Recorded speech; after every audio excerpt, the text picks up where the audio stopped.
Ladies and gentlemen, you are now tuned in to Off the Bench London with your hosts, Malcolm the Milkman, Noel and Scott, the visionary Hohn. Only at the clubhouse, where the game never stops. 450 pints, half-price wings, massive screens, and the best staff in the city. Don't forget to like and subscribe. YouTube, Spotify, Instagram, wherever you get your podcasts fixed.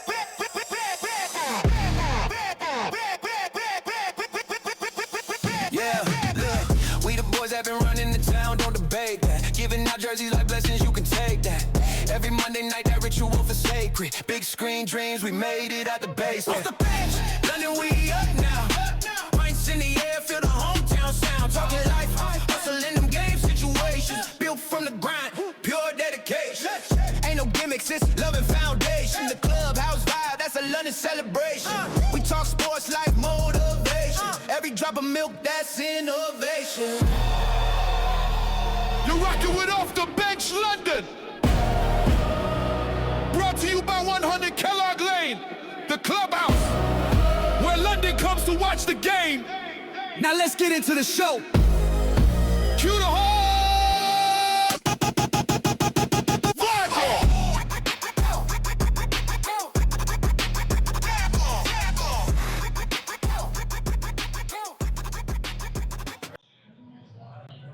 What up? Hey, there we go. Hey, that intro gets me every time. It's always good. It's So always hyped good. up. All right, well, let's switch it up a little. So, some of you guys might notice that we have an extra seat right here. Yeah, no, it's Usually we have a jersey sitting right there, but usually it's a jersey. I'm wearing a jersey that's imitating it. but the one we're but giving it's away isn't a Kelly Green. Yeah, but you gotta love the Kelly Green. Kelly Green's sick. But we have a special guest today. I'd love to introduce her. She goes by Machine Gun Meg, a fighter that started in 2023 at End Homelessness. Great fighter, honestly, you should see her. She's a beast. Like when she gets in the ring, she's a total different person. So I'm really glad that we got her onto the show today. But I think one question we definitely need to ask her if she's more competitive or more chill when it comes to sports.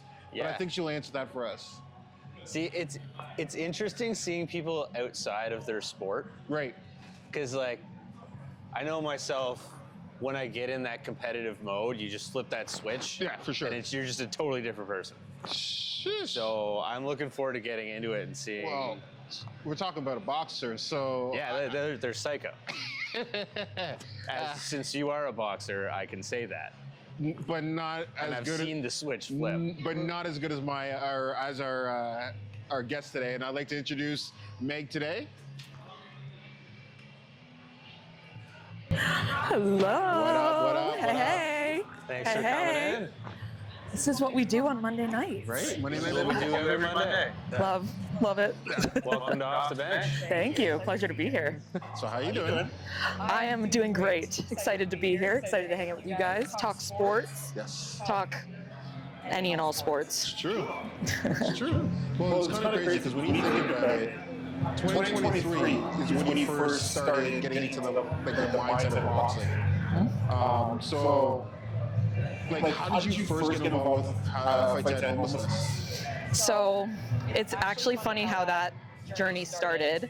I work a corporate job, and there were a few individuals at the job that I worked at who did it the year before.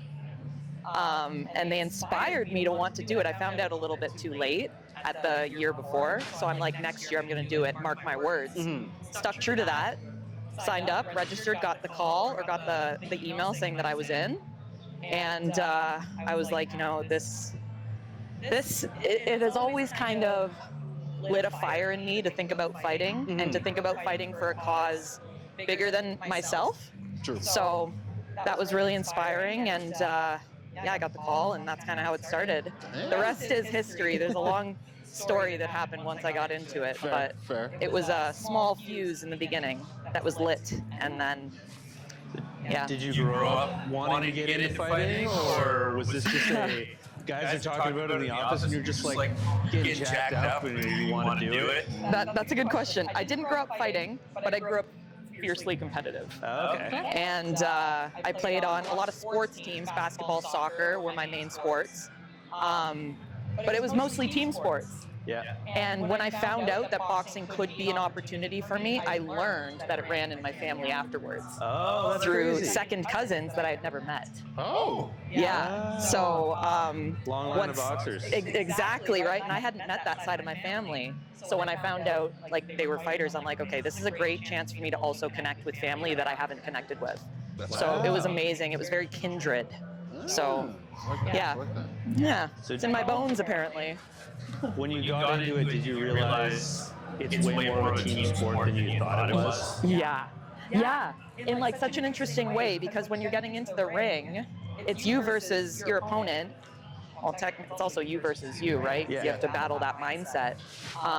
But in order to get into a ring, you kind of have to have a tribe and a crew around you, 100%. right? So not just your fellow athletes that you're working with, but also your coaches, your strength and conditioning coach, your boxing coach, your mindset coach. Like, it is a team sport, like, to say the least, for sure. I mean, it's kind of the same way of how like every other sport, like football and stuff, they have everyone, like all the coaches, they have coaches for every single position. You have a coach for every single little thing you got to do. Yeah.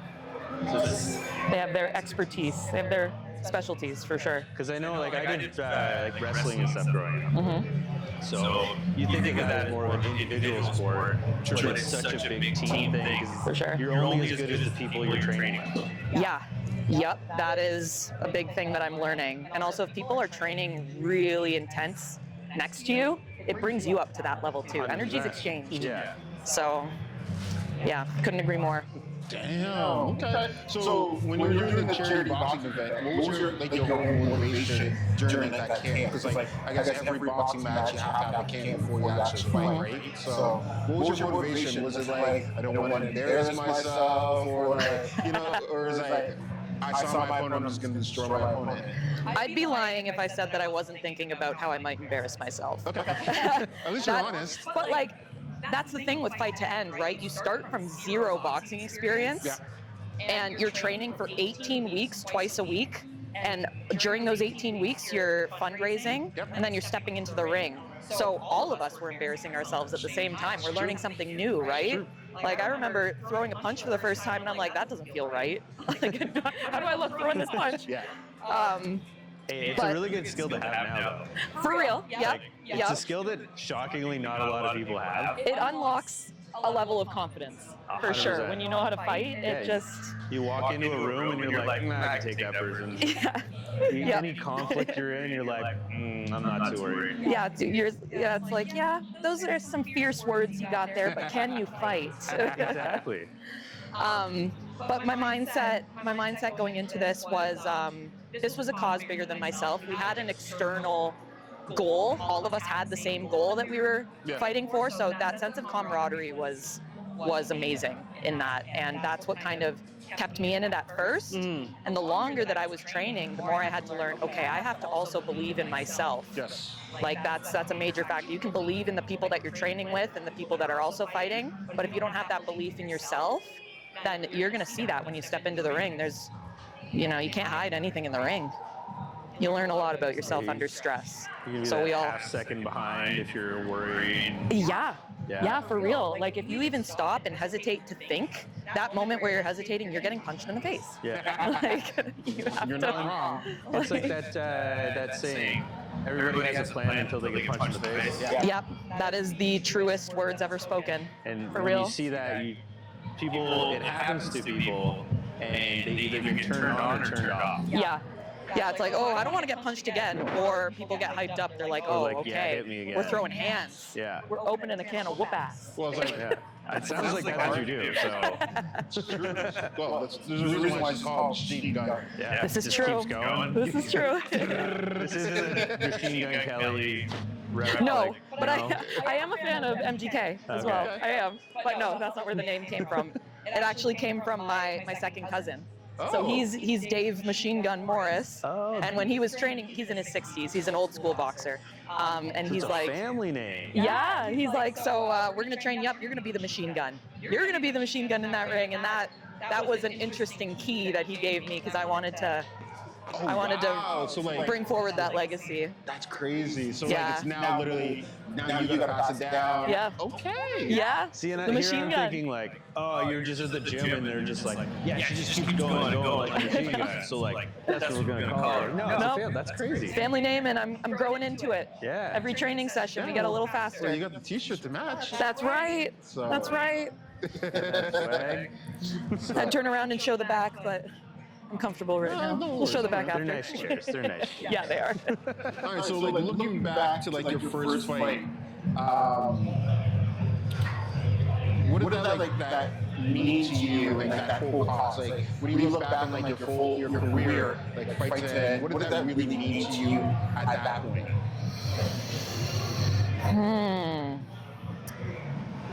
It meant to show up and do the hard thing. Like, you have to be fiercely courageous to step into the ring, and you have to really align with something. You have to really know your why. True. And if you don't know why you're doing something, then what are you actually doing it for? True. And with my first fight, I knew exactly why I was fighting. I was fighting for actually more than just one thing. I was fighting for the cause. I was fighting for myself. I was fighting for my future self. And I was learning to trust the process. Okay. The process of training, mentally, physically, and also training your spirit. If you don't have a fighting spirit, what are you going to call on when your body's tired and when your brain's tired? Damn. You I know? got you. Yeah.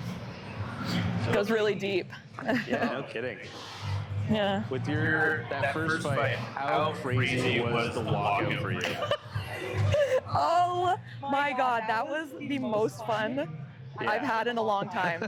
I'm gonna tell you right now, I don't remember what I was actually feeling in the moment.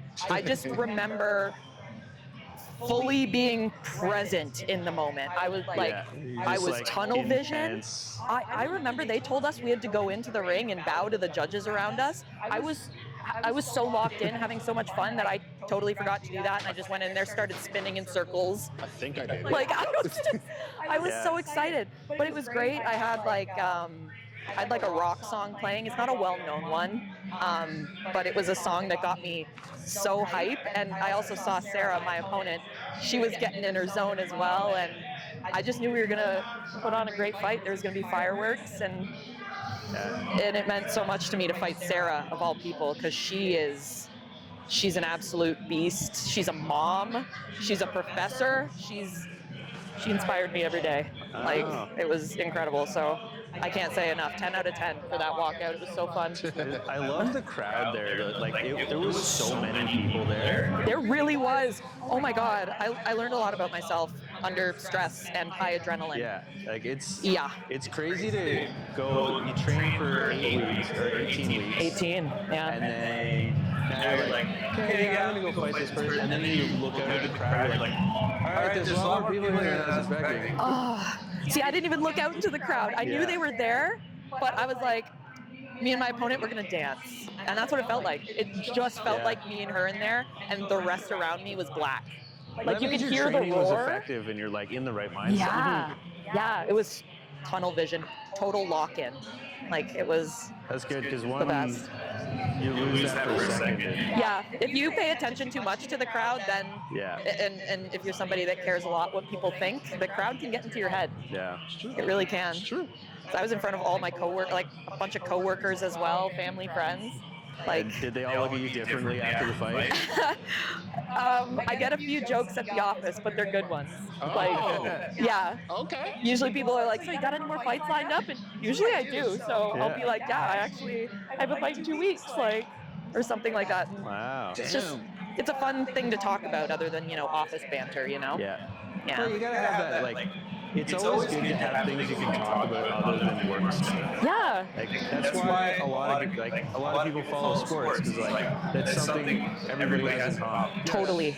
Totally. Typically, guys can sit anywhere and talk for hours and hours and hours about sports. And then you go home and your family's like, oh, what you talking to Malcolm about? Like, sports? Oh, how's his family? No I don't know, idea. we talked about sports. But his team's doing good. But his team's doing good. Oh, that's great. Yeah. It kind of gets like tunnel vision, I guess. Like, you get so invested. It's like other people when they watch soap operas or trash TV, Oh, they get yeah. so invested into the program Yeah. that you forget about anything else. That you just Yeah. like, yo, did you see what happened last week? Like, yo, well, it's the same with sports. It's just ours is just live and it's not scripted. That's right. We think. We don't. No sports are ever scripted. Except Yeah, for we wrestling.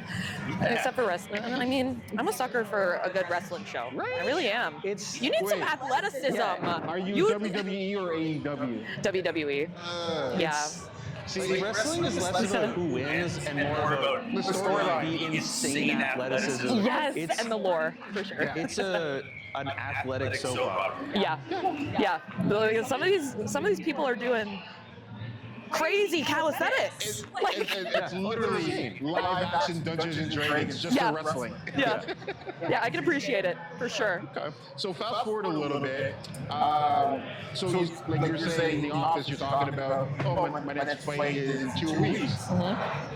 The transition from charity boxing to now like you're an actual amateur boxer. Like how many fights away till you're open? So I'm 8-2 right now. Shit. So Oh, you're open. 6-2. 6-2. Oh, okay. 7-8. So I have 3 more fights.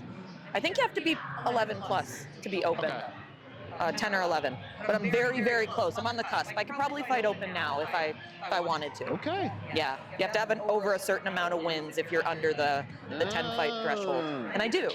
So we're good. Now, is that threshold based on like the time allotted in the ring? 'Cause I don't think so. I think they just strictly look at stats, not timeline. He's only saying this because he won his 2 fights and has not I finished see. the first round. Yeah, he did win his 2 fights. Or did you finish He the did. first round? I finished the first round. First fight was we finished the first round, and then we finished the second round, and that was it. So you haven't had a full fight Exactly. yet. Yeah. Like when the coaches keep saying, make sure your runs in, I never did. And I still don't because it's like, And I'm it's waiting for still the terrible. Oh my gosh. Yeah, I mean, you're a machine though. Both fights that I've watched, you're a machine. I appreciate that. You are. You got a gas tank, holy. Oh, And you're fast. But We'll never really know because he's got to get it out. I'm a dragster. Dragster, yeah.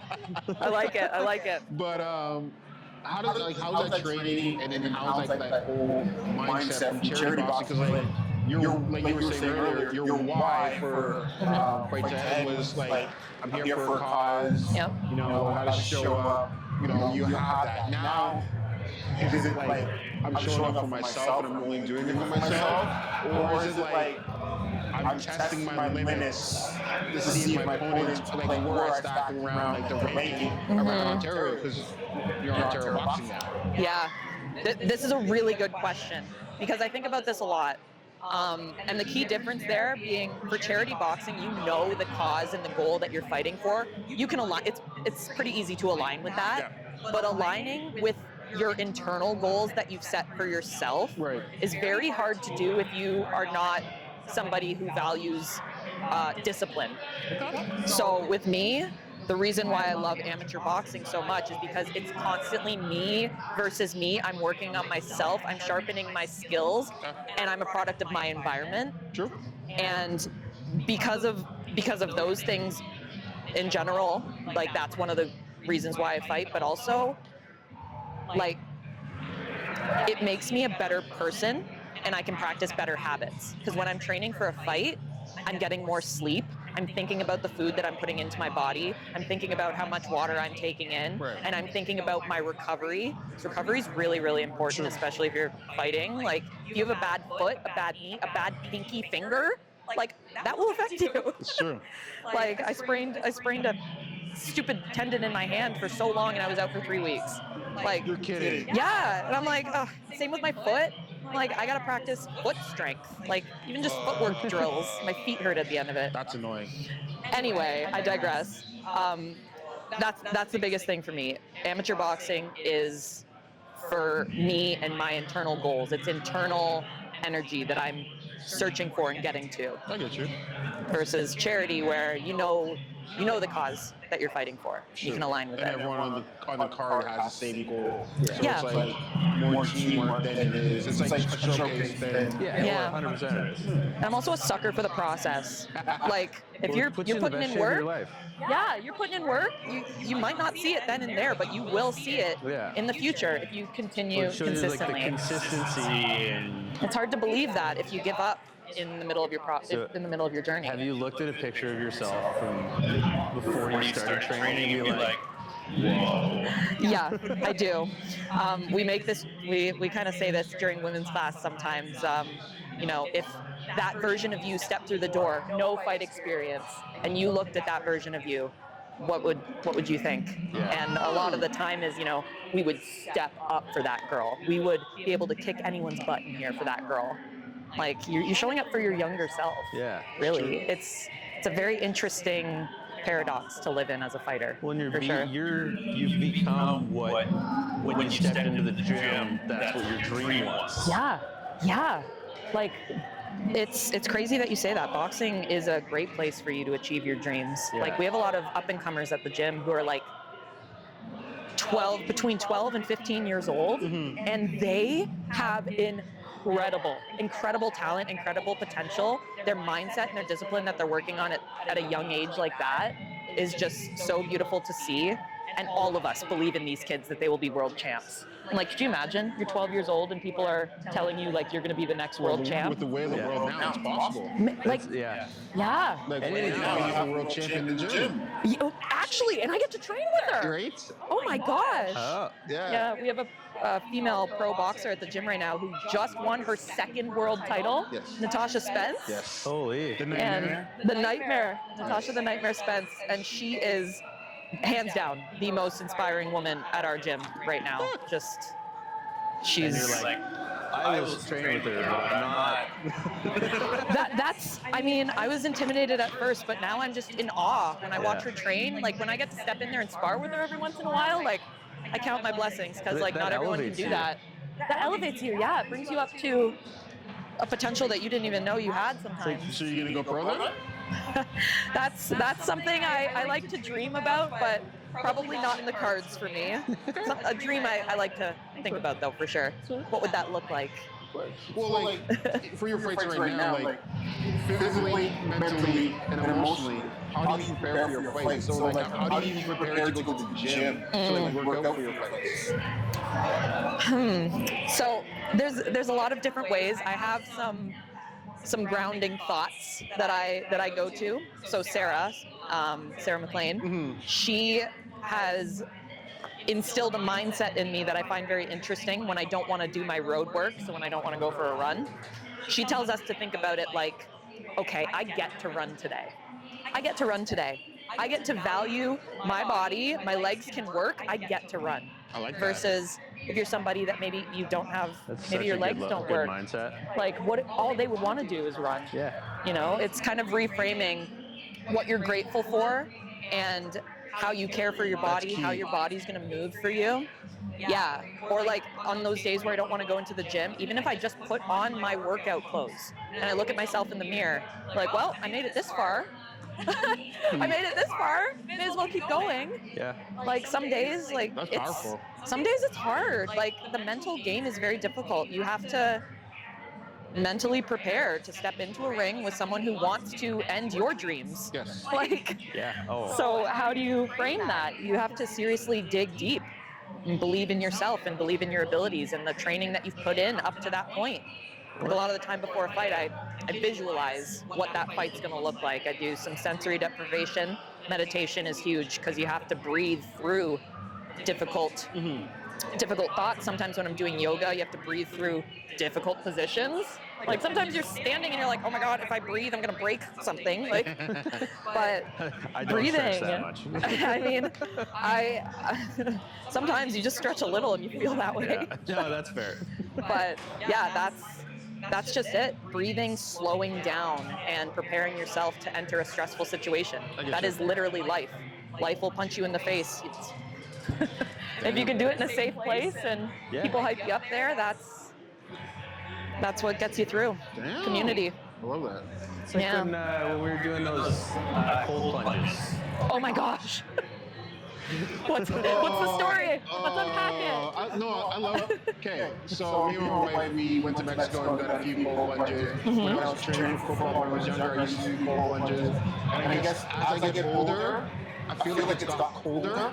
Oh yeah. So now, like, I try to go into a cold plunge, and it's like I can't get past like certain points. Like I have to like work up to my knees, work up to my hips, maybe the bottom of my stomach, and then maybe I'll get all the way through. Yeah. But this man is like lights out. Just all in. Well, because what I've heard is the way you handle those is the same way you handle stress. And when you're like, I'm stressed out plenty of times, so I can just, like, it's nothing. Like, the first time I went, I went with Terry, and I get in, so we warm up in the sauna, I go into the cold plunge, and I'm just like, all right, mind over matter, I got this, just sit down, don't make a face, don't do anything, and just breathe as calmly as possible.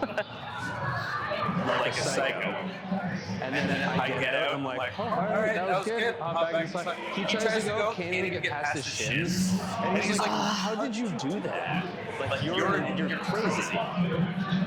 But it's good. And then when Malcolm and I did one, did it together the first time, we were kind of competing.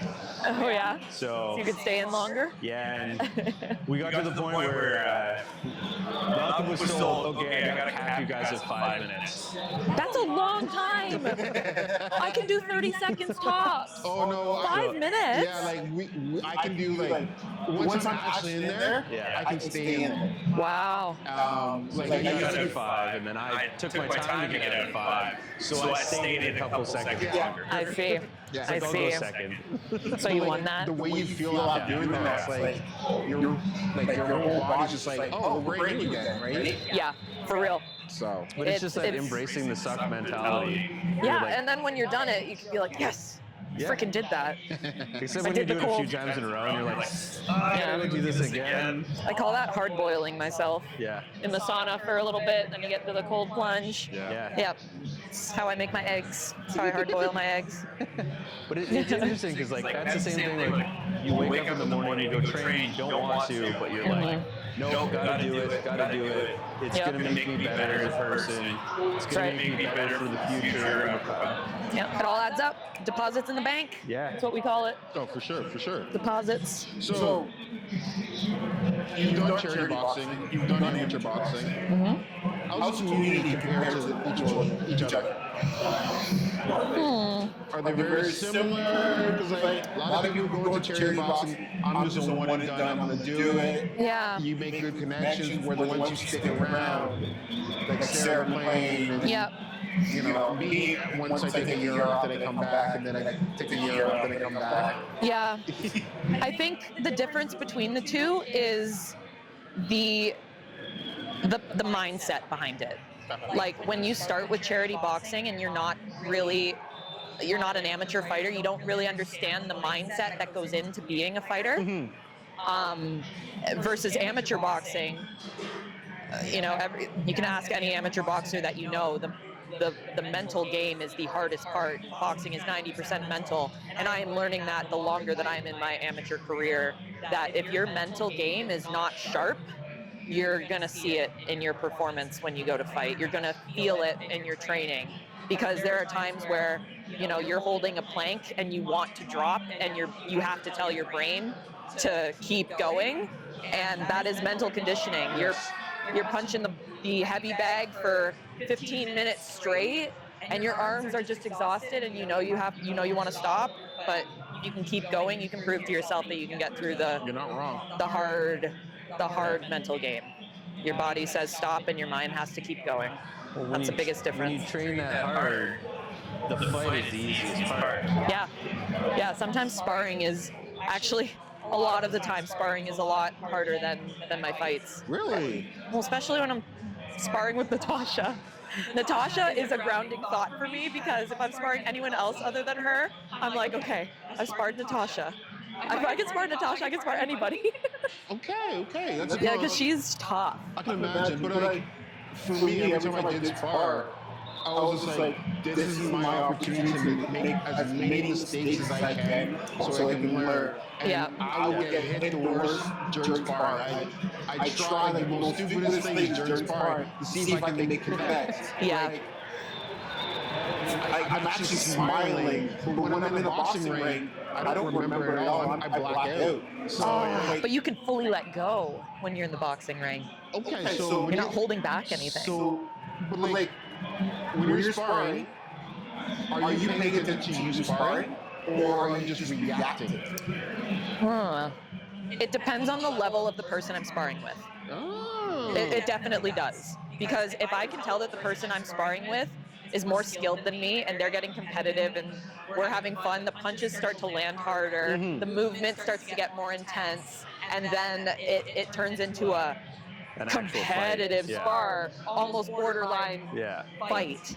So, but versus if I'm sparring someone who's a lot lighter than me, I have to hold back my punches, I have to focus more on defense, because there's a lot of You're in trust control. required when you spar. You're trusting Yeah. someone to not hurt you, True. but to also level you up and sharpen you True. in different ways. You're like a dull blade going in, and you're supposed to come out sharper every time you spar. Yeah, and if you've ever had like a bad sparring day, you know when you go home, you're like, damn, I could have done so much. Like, Yeah. yeah. I can't say I've ever had one of those. Those are the best days. It's just like a bad practice, Yeah. you know, like, yeah. Rule of thirds. A third of the time, your practices or your training is going to be great. A third of the time, it's going to be okay. And a third of the time, it's going to be absolute garbage. And if you fall within that percentage, you're on the right track. Do you have the same mindset I do with this? When you try to do something and it doesn't go the way you want it to, and someone looks at you and says, good job. You tried really hard. And you're just like, it was not a good job. I didn't do what I wanted to do. Yeah, if only you knew. Yeah. Yeah, that's where the mental training comes in Yeah. for sure. Micro wins. 'Cause I know it drives me nuts. So like I'll be playing soccer, I'll take a shot, and I'm like, I know that was a bad shot. Did not go where I wanted to. And they're like, nice shot, and like, it wasn't.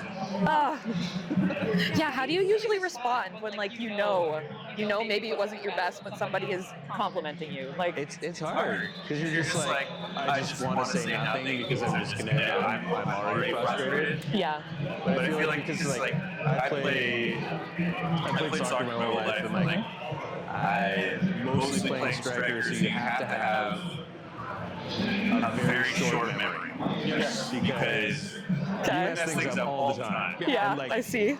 because like you get it in your head that if the ball isn't in the net, I didn't do that right. I could have done it better. Interesting. Have you watched Ted Lasso? I have. It's fantastic. That sounds like a Ted Lasso. We have to be goldfish. Yeah, no, 100%. Yeah. I love that. It's yeah. the same thing with boxing. You're like, well, I mean, none of the boxing, boxing that's up, you get punched in the head.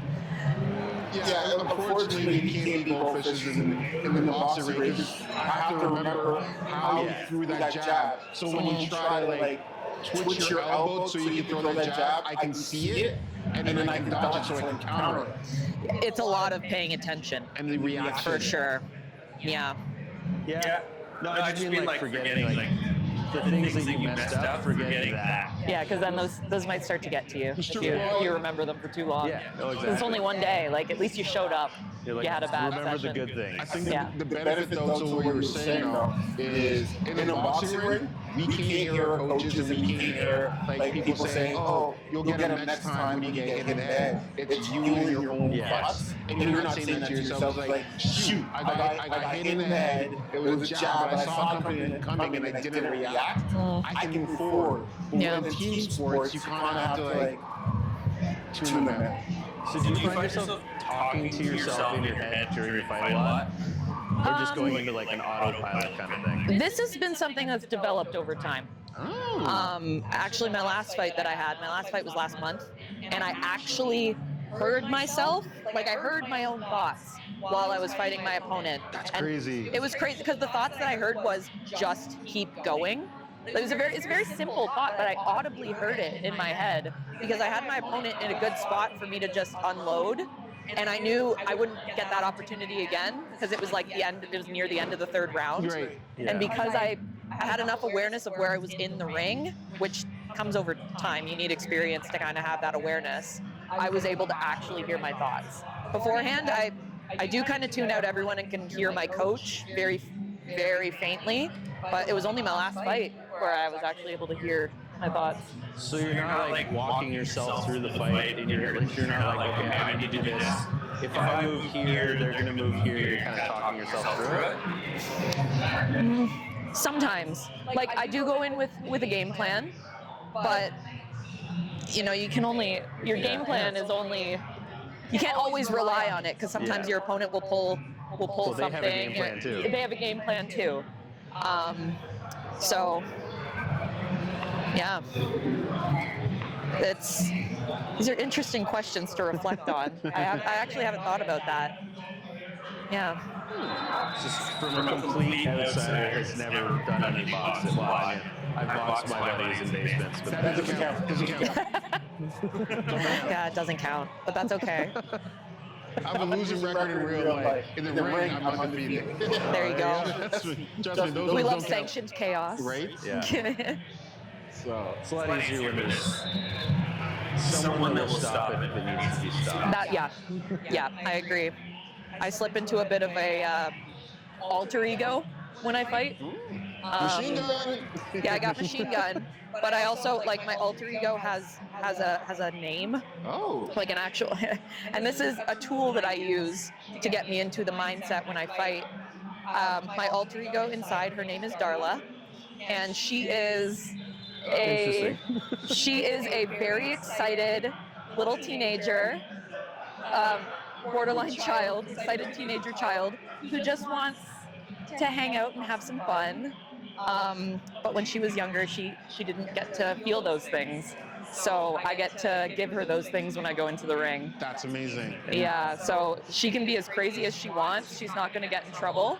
Her goal is to unleash that crazy energy that I can't release all the time in my everyday world. Because of responsibilities and everyday Yeah. life and Yeah, and people can get hurt. Yeah. So at least if there's a safe place for Darla to hurt other people, then okay. we're good. Like, I remember when we were training, the one thing that you kept saying, like, and then the reason why you were continuing boxing was, this is your therapy. Like, Big time. training, going into the ring, and then you can answer if you want. If you've done therapy before, did it help, or has boxing been more therapeutic for you than even going to therapy? That is such a good question. Okay. Yes, boxing has been. So I have done. I've done therapy before boxing. I was also like, I don't know how deep we want to get with this podcast, but I was also like on medication because I was really struggling with anxiety and depression. And it wasn't until I found boxing where I was actually able to come off my medication because I had an outlet for all of this energy that I had stuck inside me that didn't have a place to go. So with boxing, because I was also practicing good habits and a healthy mindset, it had me reframe the way that I think about confidence, fear, courage, and guilt, and shame. And those are all very difficult emotions to navigate. And with boxing, because I have to think about those things to clear my head before a fight, it puts me in a different mindset where if I were to approach therapy after boxing, I would approach it very differently than I did before I discovered boxing. Okay. Does that make sense? Yeah. It's kind of a Yeah, long-winded that makes answer. sense. I've thought a lot about that, though. No, that's amazing. No. Yeah. So, I think more people need to actually hear that. Because Yeah. there's a lot of people that, like, they'll do something and maybe that's not the thing that's working for them. Yeah. Like, they could be going to therapy right now and it's not working the way they want it to. Yeah. And it turns out they need to be doing something physical, like boxing, to get that stress out. And get in that mindset. It's gonna force you to want to be healthy. Because you're like when you start eating and caring about your body that much more, your mental health just follows because it has to. For real. So, It's a very real. so like basically, therapy can be like a tool, but boxing is more of a tool for you to facilitate all of your needs instead of Yeah. just your mental needs. Yeah, it was an alignment for sure. Yeah. Mind, body, soul.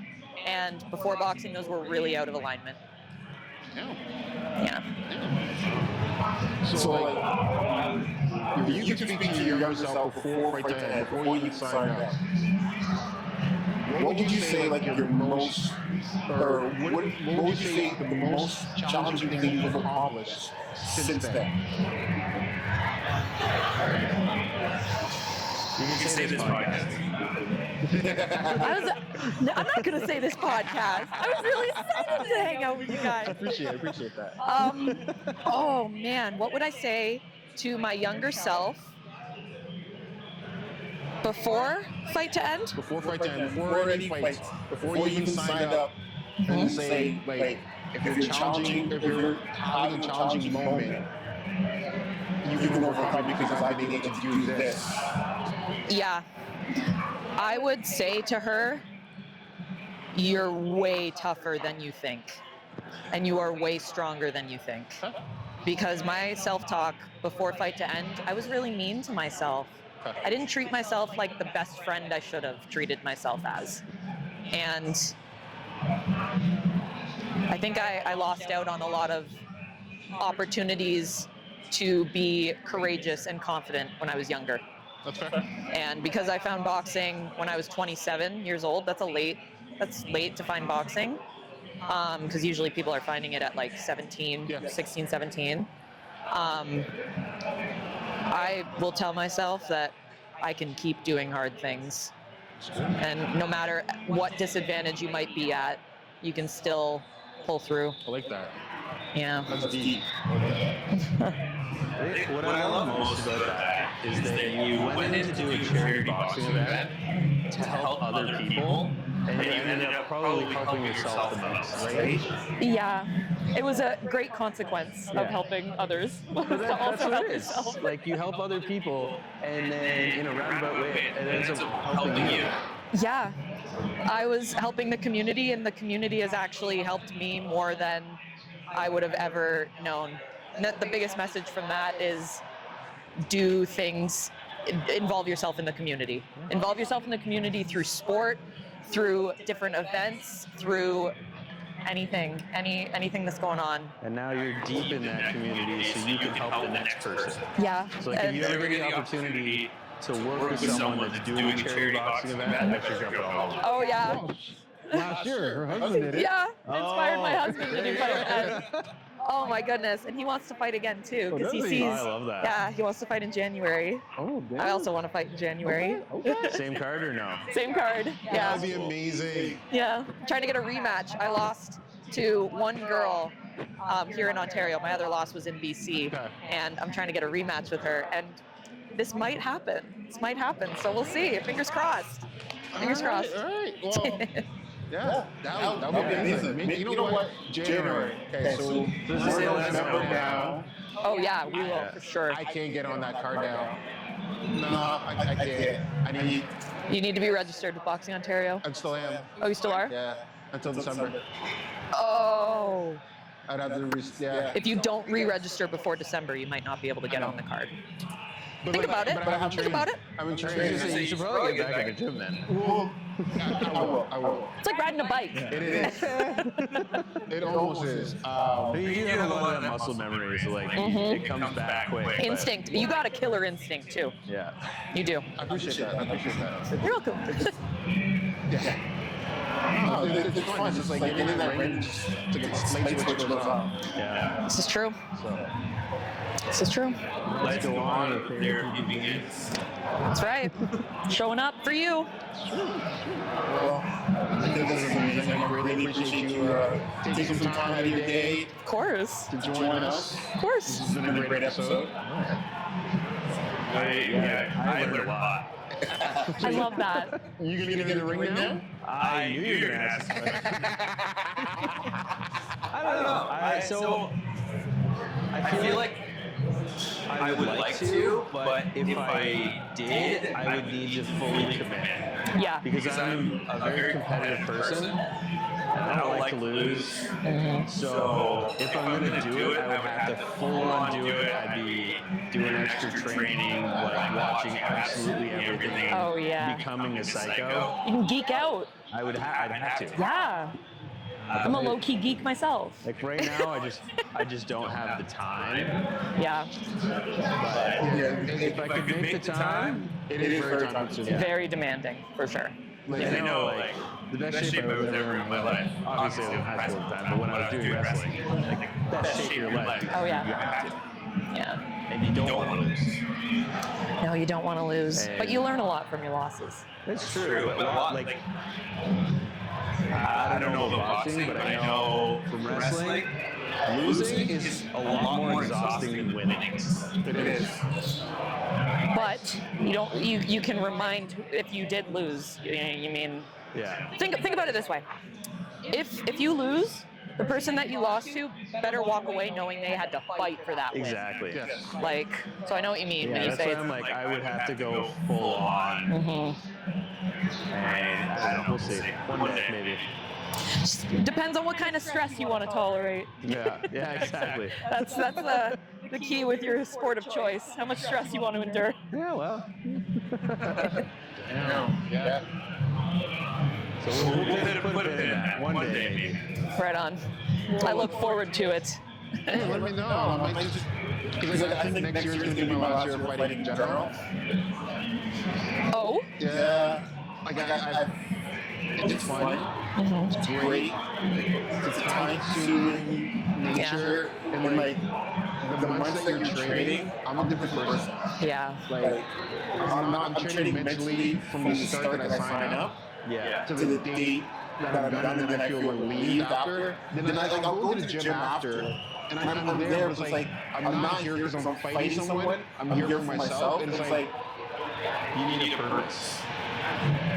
I can find other avenues to work on my physical, other than the ring or in the gym like that. Because like that is a full body workout. There is no better workout than boxing. I can definitely say that. But then to get hit in the head and sparring, and not having a date on when you're going to find something that you're going to knock out, it's tough. Yeah. Yeah, for sure. I Feel like you're understand getting that. punched in the head for no reason. Unless it's on a soccer field and someone wants to yell at me, then I'm waiting for you to take 3 swings, because these are registered. These are registered. Amazing. Lethal weapons. So. Well, we look forward to one more year of boxing Well, with you. yeah, one more year. Hopefully I get on the same card as you. Yeah, be awesome. No, honestly, it would be great. Yeah, sweet. So you're going to keep fighting though for a long time now? Yeah, unless something happens where I need to maybe not compete, but I'll still probably be in the gym. That's good. Still probably be in the gym. That's good. No, honestly, Yeah. that'd be amazing. My church. And you got it there. You got it there. I like that.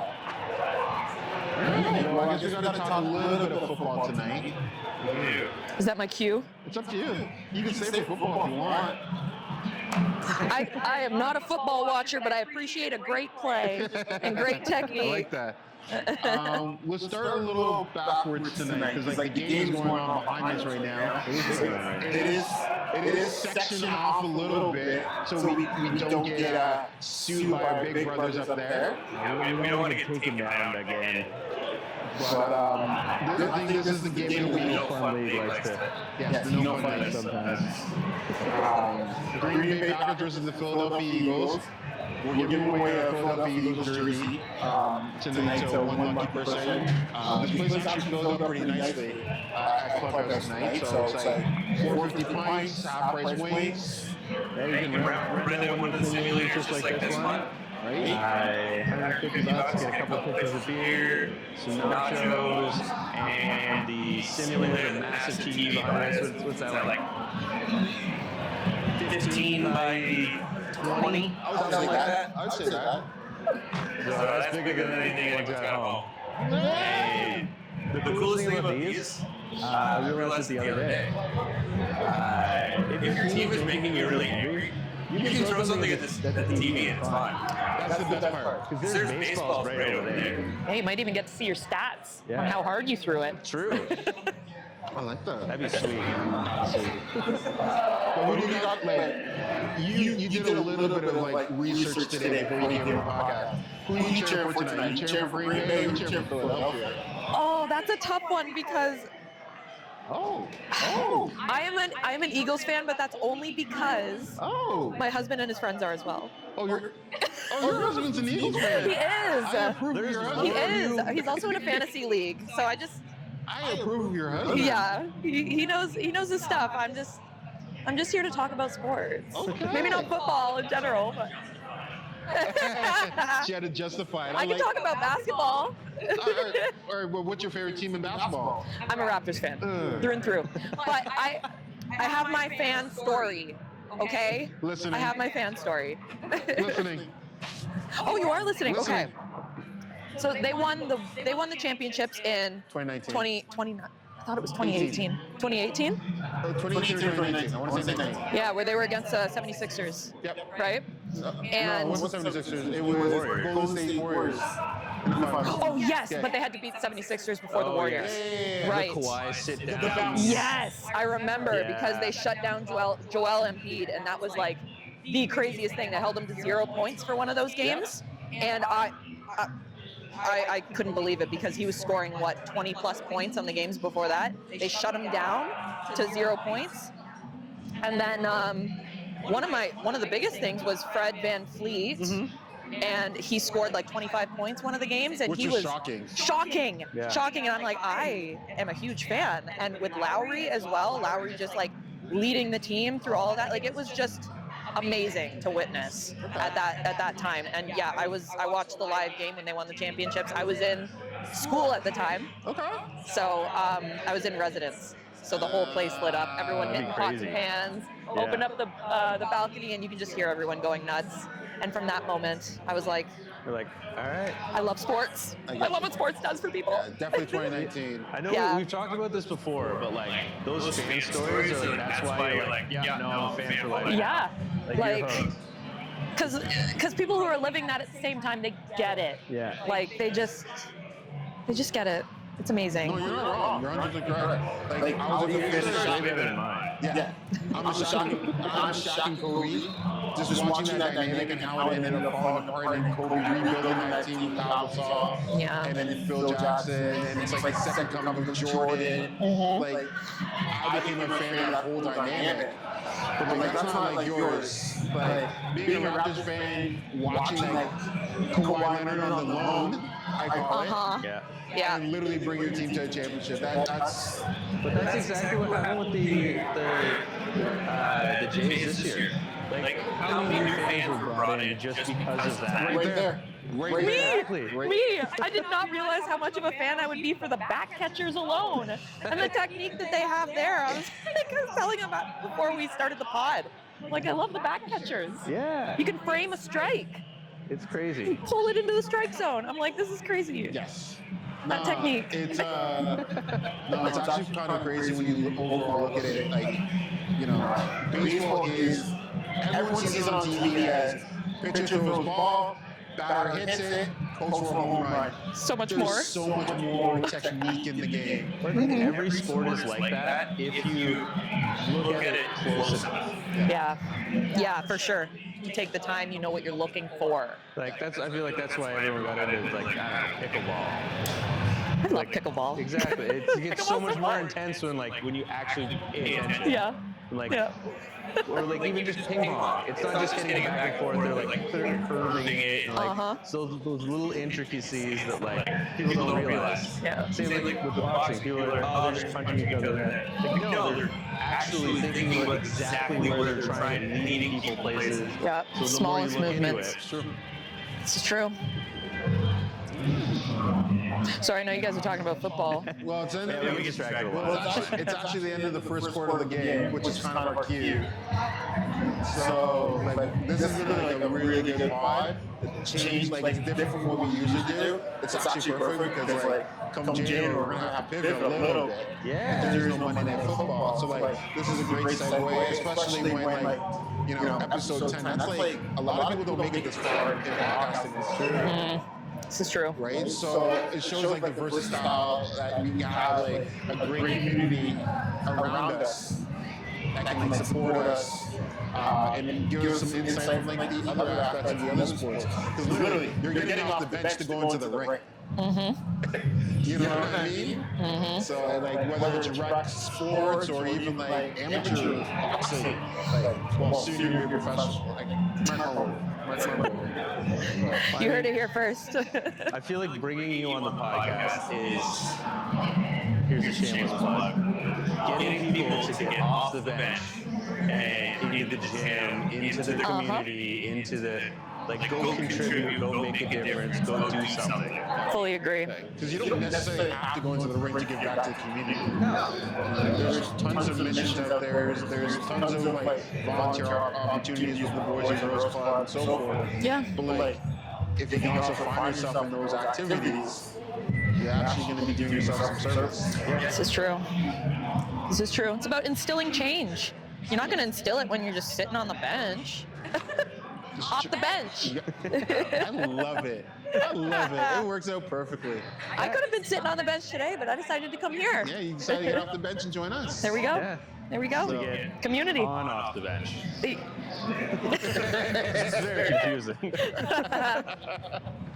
I can see like the shorts now. It's going to work out perfectly. Love it. All right. Well, once again, thank you. Thank you. Thank you so much. Thank you for having me, you guys. Cue the outro.